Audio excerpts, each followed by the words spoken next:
back to our 2-Minute Tuesdays with Trish and Pastor Dave. 2-minute two.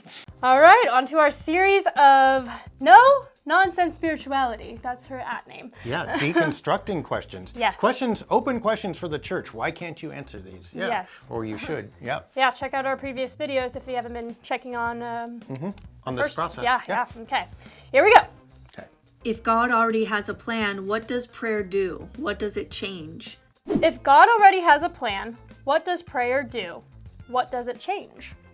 Yeah, that's actually very interesting, and it's one of the deeper and more difficult questions. Of course, the bad answer that I think a lot of people run from, rightfully so, is, well, if you're good enough, smart enough, strong enough, faithful enough, whatever, and you pray to God, God will answer you, but if you're not, God's going to ignore you, which of course leaves out all the people who are in the hospital actually dying of terminal diseases or whatever, or who undergo tragic events like, why didn't God listen to me? What was wrong with me? Yeah. The answer is nothing, because prayer is not an ATM where you punch in the right code and get what you want. Here's the reality. Life is broken for all of us. It's never going to go completely right for any of us. And at the end, it all ends the same way. And that's part of the cosmic journey. We can talk about that journey later, but there's no magic out. And people in churches often use prayer as a magic out, saying, if I pray hard enough, this good thing will happen. Well, okay, like Lazarus was raised from the dead back in the day by Jesus, which we often say, where is he now? Right. He did not escape death. He still died afterwards.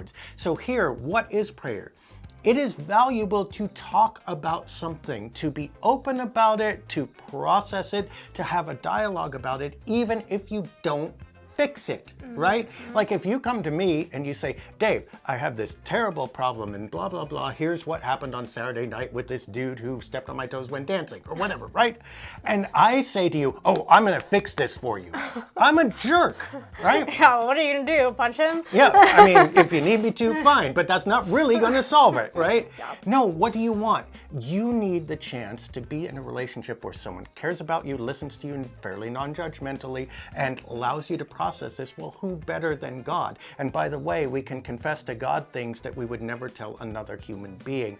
That's why prayer is valuable. It's not to get the result or outcome we want.